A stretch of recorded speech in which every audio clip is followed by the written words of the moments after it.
ఓం సాయిరామ్. సమర్థ సద్గురు సాయినాథ్ మహారాజుకి జై. సాయి భక్తులందరికీ నమస్కారం అండి. మన బాబాగారి దయ వల్ల మనందరం బాగుండాలి, సంతోషంగా ఉండాలి అని చెప్పి మనస్ఫూర్తిగా కోరుకుంటూ, ముందుగా అందరికీ కూడా హ్యాపీ థర్స్డే. ఈరోజు బాబాగారు అయితే మన కోసం ఒక మంచి సందేశాన్ని తీసుకొచ్చేసారండి.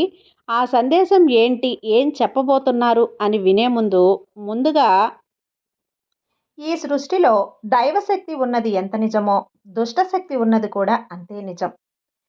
మనమంటే గిట్టని వాళ్ళు మనపై ఎన్నో ప్రయోగాలు చేస్తూ ఉంటారు. వాటన్నింటినీ కూడా పరిష్కరించడానికి శ్రీ సమ్మక్క సారలమ్మ కొండదేవతల ఆశీస్సులతో జ్యోతిష్యం చెప్తున్నారు. మనమంటే గిట్టని వాళ్ళు మనపై ఎన్నో ప్రయోగాలు చేస్తూ ఉంటారు. అందువల్ల భార్యాభర్తల మధ్య సమస్యలు వస్తూ ఉంటాయి. సంతానం లేకపోవటం, విద్య, ఉద్యోగం, ప్రేమ, పెళ్లి, నమ్మిన వ్యక్తి మోసం చేయటం, విదేశీ ఆలస్యం, ధనము, గృహము, కోర్టు సమస్యలు, భూ తగాదాలు, భార్య మాట వినకపోవటం, భర్త మాట వినకపోవటం. మీకు ఎటువంటి సమస్యలున్నా 100% పరిష్కారం చేయబడును. స్త్రీ పురుష వశీకరణ నెంబర్ 1 స్పెషలిస్ట్ కోయి గురువులు శ్రీ కోయరాజు గారు. గురువుగారిని సంప్రదించవలసిన నెంబర్ 6303087995. ఖచ్చితంగా మీ ఎలాంటి సమస్యకైనా పరిష్కారం చూపిస్తారు గురువుగారు. ఒక్కసారి ఫోన్ చేసి మాట్లాడండి. ఈరోజు గురువారం. ఈ గురువారం రోజున నీ జీవితాన్ని మార్చే ఒక శుభవార్త నీకు అందిస్తున్నానమ్మా. ఇప్పుడే, ఈ క్షణమే దీన్ని వినుబిడ్డా. కొట్టిపారేయకుండా వినుతల్లి అని చెప్పి బాబాగారు అయితే మనకు ఒక మంచి సందేశాన్ని తీసుకొచ్చేసారండి. ఆ సందేశం ఏంటి, ఆ సందేశం రూపంలో బాబాగారు మనతో ఏం చెప్పబోతున్నారు అనేది ఆయన మాటల్లోనే విందామా. తల్లి, ఈరోజు నా బిడ్డలందరికీ కూడా చెప్పబోతున్నాను. కొట్టిపారేయకుండా విను. నీ జీవితాన్ని మార్చే శుభవార్తను తీసుకొచ్చాను. ఈ సందర్భంగా ఈ సందేశం రూపంలో నేను చెప్తున్నాను. అయితే నేను చెప్పాలనుకుంటుంది ఏంటి అంటే, ఏ విధమైన శుభవార్తను అందించబోతున్నాను అనేది ఈరోజు నీ తండ్రి సాయి మాటల్లోనే వినమ్మా అని చెప్పి చెప్తున్నారు. బిడ్డా, ఇప్పుడు నువ్వు మునపటిలాగా లేవు కదా. ఏదో కోల్పోయినట్లు, పోగొట్టుకున్నట్లు దిగులుగా ఉన్నావు. కష్టాలు నిన్ను కట్టిపడేస్తున్నాయి. బాధలు నిన్ను బిగిచ్చేస్తున్నాయి.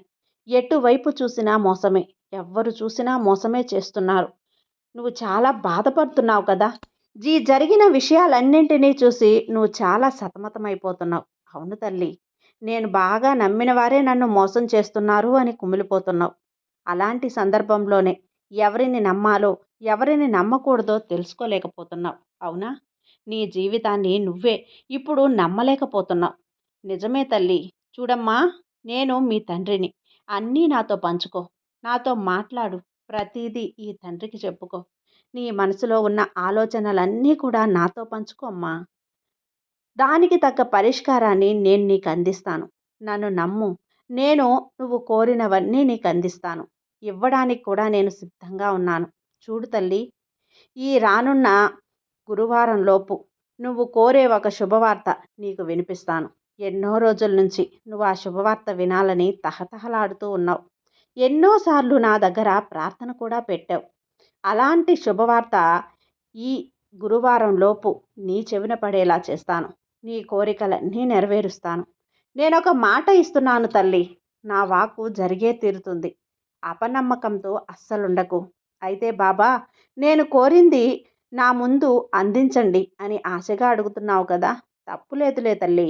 ఎందుకంటే ఎన్ని రోజులు నువ్వు అనుభవించిన కష్టాలు అలా ఉన్నాయి. అవే నీతో ఇలా మాట్లాడిస్తున్నాయి. నేను అర్థం చేసుకోగలను. సరే బిడ్డ, నువ్వు అడిగితే నేను కాదంటానా చెప్పు. నా పాదాల దగ్గర శరణాగతి పొందు.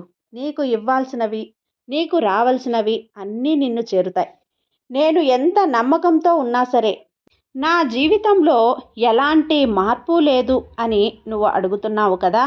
బాబా, దిగులు పడకు బిడ్డ. నేను నీ మాటలన్నీ వింటున్నాను. నీ ప్రతి ఒక్క మాట నేను వింటున్నాను. అదేవిధంగా నీ కోరికలను కూడా నేను నెరవేరుస్తాను. తగిన సందర్భం వచ్చినప్పుడు అన్నీ తీరుతాయమ్మా. ఎందుకింత ఆలస్యమైందని కూడా నీకే అర్థమవుతుంది. నీ సాయిని ఎప్పుడూ కూడా తన బిడ్డల సంతోషమే కదా ముఖ్యం. నా నామాన్ని పలుకుతూ ఉన్నావు కదా. నేను పూర్తిగా నీ వశమైపోయాను. నా బిడ్డవైన నీకు అన్నీ చేయటానికి, నీకు సమకూర్చడానికి నేను సిద్ధంగా ఉన్నాను. అది నా బాధ్యతగా నేను ఎప్పుడో తీసుకున్నాను. కేవలం నీ కోసం మాత్రమే నువ్వు కోరిన వాక్కులన్నీ నీకు అందిస్తానమ్మా.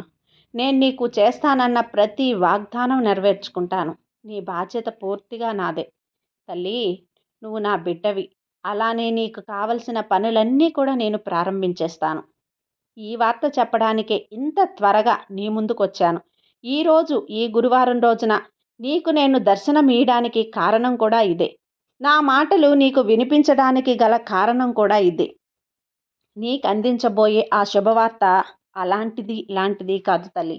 ఒక అద్భుతమైన మార్పుని నీ జీవితంలో తేడానికే ఈ వాక్కుని నీకు అందిస్తున్నాను. కానీ అవి నువ్వు చూడలేకపోతున్నావు బిడ్డ. అవి నీ ముందే జరుగుతూ ఉన్నాయి. ఇంత త్వరగా నీ ముందుకు ఎందుకు వచ్చాను అంటే అందుకే. కానీ అవన్నీ నీ ముందు నీ మనసుని ప్రశాంతంగా ఉంచుకో. తర్వాత నీ బాబా నీ కోసం ఏం చేస్తున్నాడు అనేది నీకు కనిపిస్తుంది. అలానే నీ సమస్యకు పరిష్కారం కూడా దొరుకుతుంది. అలానే నీ సమస్యకు ఒక పెద్ద భూతంలా నువ్వు చూస్తే ఎలా చెప్పు? నీ సమస్యని ఒక చిన్న సమస్యగా చూడు. కష్టం వచ్చినప్పుడు పరిష్కారం కోసం వెతకాలి కానీ బాధపడుతూ కూర్చోకూడదు కదా. వెతికితేనే కదా సమస్యకు పరిష్కారం దొరుకుతుంది. ఒక్కసారి ఆలోచించమ్మా. నీ కష్టాలన్నీ నాకు తెలుసు. కాలమే నీ గాయాలన్నింటికి మందిస్తుంది. కాస్త తట్టుకో. ఓర్పుగా ఉండటం నేర్చుకో. అన్నీ వాటంతట అవే సర్దుకుంటాయి. చెప్తున్నాను కదా, కాలమే సమాధానం చెప్తుంది. నీ కష్టాలన్నీ కొట్టుకుపోతాయి. ఈ రాబోయే ఈ మార్పు, అద్భుతమైన మార్పు, శుభవార్త అనేది నీ జీవితంలో కొత్త వెలుగుల్ని నింపబోతుంది. నువ్వు కోరిన శుభవార్తలన్నీ నువ్వు వినేలా చేస్తాయి. ఒకదాని వెనుక మరొక శుభవార్త వింటూనే ఉంటావు బిడ్డ. ఈ గురువారం నీ జీవితంలో అన్ని విజయాలను తెచ్చిపెడుతుందమ్మా. ఇక హాయిగా, సంతోషంగా, ప్రశాంతంగా జీవితం గడుపు. అన్నీ నేను చూసుకుంటాను. భారం నాపై వేసి నువ్వు సంతోషంగా ఉండు. గొప్ప శుభవార్తను నీకు నేను అందిస్తాను. ఈ గురువారం తల్లి, నీకు అన్ని విజయాలే సమకూర్చబోతున్నాను. ఎన్ని రోజులు బాబా, నేను ఎన్నో రోజుల నుంచి నీ మాటలు వింటూనే ఉన్నాను. కానీ మీరు శుభవార్త అంటున్నారు కానీ నాకు ఏ శుభవార్తలు చేరటం లేదు. ఇలాంటి సందేహాన్ని నీకు నివృత్తి చేయటానికే వచ్చాను. సమాధానం చెప్తాను కదా. మళ్ళీ గురువారానికి నీకు అన్నీ కూడా శుభవార్తలే నేను వినిపించాలమ్మా. ఎన్నో రోజుల పాటు మనం కష్టాలు అనుభవిస్తూ ఉండడానికి, మనం సమస్యల్ని చుట్టబుట్టడానికి కూడా ఒక కారణం ఉంది. అది ఓర్పు.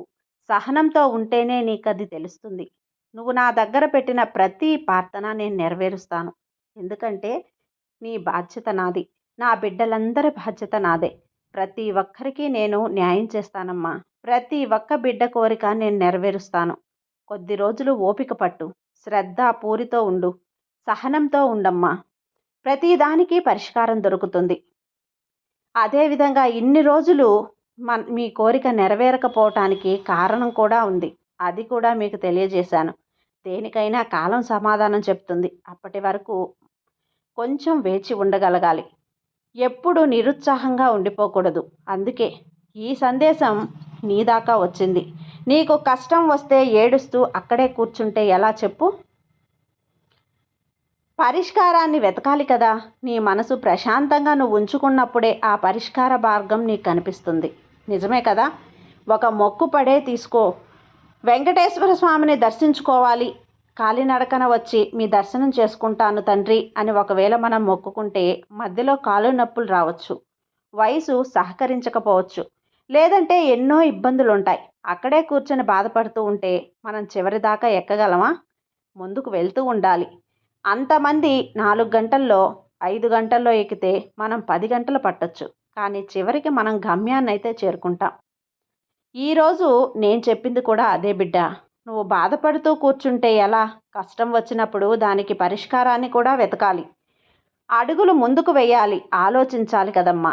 అవి పక్కన పెట్టేసి ప్రయత్నాన్ని ఆపేసి అక్కడే బాధపడుతూ కూర్చుంటామే. ఈ కష్టాన్ని నువ్వు ఎలా దాటగలవు? నీ పరిష్కార మార్గాన్ని నేను చూపిస్తూనే ఉన్నాను. అది నువ్వు ఎలా చూడగలవు అని చెప్పి నేను అడుగుతూ ఉన్నాను. నిజమే. ఈ సమస్యకు పరిష్కారం కావాలి అన్నప్పుడు తప్పకుండా నేను చెప్పిన ఈ పరిష్కార మార్గాన్ని నువ్వు చూడగలగాలి. అలా చూడాలి అంటే నీ మనసు ప్రశాంతంగా ఉండాలి. మనసును ప్రశాంతంగా ఉంచుకోవాలి. మ ఎంతసేపు నీకు వచ్చిన కష్టాన్ని తలుచుకుంటూ బాధపడుతూ కూర్చుంటే ఆ పరిష్కార మార్గాలు నీకు కనిపించవు బిడ్డా. చివరికి నీకు వచ్చిన అవకాశం కూడా చేజారిపోతుంది. అలా కాకూడదు, అలా జరగకూడదు అంటే మాత్రం నువ్వు తప్పకుండా ప్రశాంతమైన మనసుతో నీ బాబా అయినటువంటి నీ తండ్రిని నువ్వు వేడుకుంటే నీకు పరిష్కార మార్గాన్ని చూపిస్తాను. అది నీకు కనిపిస్తుంది. ఏ విధమైనటువంటి మార్గాన్ని నీకోసం నేను పంపించానో అది నీకు కనిపిస్తుంది. అప్పుడే నీకు నువ్వు అనుకున్నది జరుగుతుంది. అంతేకాదు ఎప్పుడూ కూడా బాధపడకూడదు. బాధ అనేది దేనికి కూడా పరిష్కారం కాదు. కష్టం వచ్చినప్పుడు ఎదుర్కోవాలి. దాని మార్గాన్ని అనుసరించాలి. సంతోషంగా జీవితాన్ని గడపాలి. మన జీవితం ఎప్పుడూ కూడా 10 మందికి సంతోషాల్ని పంచుతూ మనం సంతోషంగా ఉండాలి. అదే విధంగా ఉండాలి. అంతేకాని ఎప్పుడూ కూడా దిగులుగా కూర్చొని ఉండకూడదు బిడ్డ. మనిషి అన్న తర్వాత బాధలనేవి వస్తూ ఉంటాయి. కానీ అది ఎంతవరకు ఉండాలో అంతవరకే ఉండాలి. జీవితం అంతా కూడా నువ్వు బాధపడుతూ ఉంటాను అంటే ఎలా చెప్పు? ఒక గంట బాధపడు. తర్వాత ఏదో ఒక పరిష్కారం వెతుక్కొని ముందుకు వెళ్తూ ఉండు. మనం సంతోషంగా ఉంటేనే మన కుటుంబం సంతోషంగా ఉంటుంది. ఈ విధంగా బ్రతకమని ఆ తండ్రి అంటే నీ బాబాని నేను నీకు చెప్పలేదు కదా! ఈ జీవితాన్ని అందమైన జీవితాన్ని నీకు ప్రసాదించింది. మన కర్మ ఫలాలను సైతం వాటిలో కొంత శాతమే మనం అనుభవించేలా చేసి మిగతావన్నీ కూడా నీ సాయి తండ్రి అయినటువంటి నేను అనుభవించడానికి చాలా ఆనందంగా సిద్ధంగా ఉన్నాను. ఆ బిడ్డలు సంతోషంగా ఉండాలి అంటే వారి కర్మ ఫలాలలో చాలా శాతం నేనే అనుభవిస్తాను. మీ అనారోగ్యాన్ని సైతం నేనే స్వీకరిస్తాను. ఏ విధంగా అయినా సరే నా బిడ్డలు సంతోషంగా ఉండాలి. ఇదే నాకు కావాలి. కాబట్టి సంతోషంగా ఉండమ్మా. నీ కోరికలన్నీ నేను నెరవేరుస్తాను. మళ్ళీ మళ్ళీ బాధపడుతూ కూర్చోవడం అంతా సరైన పద్ధతి కాదు. ఈరోజైనా సరే, ఈరోజు బాబాకి ఎంతో ఇష్టమైనటువంటి రోజు అంటే నీ సాయి తండ్రికి ఇష్టమైనటువంటి ఈ రోజునైనా సరే నువ్వు బాధపడకుండా సంతోషంగా ఉండు. ఏ ఇబ్బంది ఉన్నా ఏ విషయమైనా సరే నాతో పంచుకో. సంతోషంగా ఉండు. నీ కుటుంబాన్ని సంతోషంగా ఉంచు. అతి త్వరలోనే నేను నీకు తప్పకుండా నువ్వు కోరినటువంటి నీ జీవితంలో వెలుగులు నింపాలని నేను మనస్ఫూర్తిగా ప్రయత్నిస్తూ ఉన్నాను. ఆ ప్రయత్నాన్ని సఫలం చేసుకుంటాను. అలాంటప్పుడు నీకు అన్నీ శుభవార్తలే కదా! ఆ శుభవార్తలు వినడానికి నువ్వు ఆరోగ్యంగా ఉండాలి కదా! కాబట్టి తప్పకుండా నీ బాబా మీద నమ్మకంతో ఉండు. అంతా మంచే జరుగుతుంది. నీ సాయి తండ్రి నీకు తోడుండగా నీకు భయమెందుకు చెప్పు? సర్వే జన సుఖినో భవంతు. జై సాయిరాం.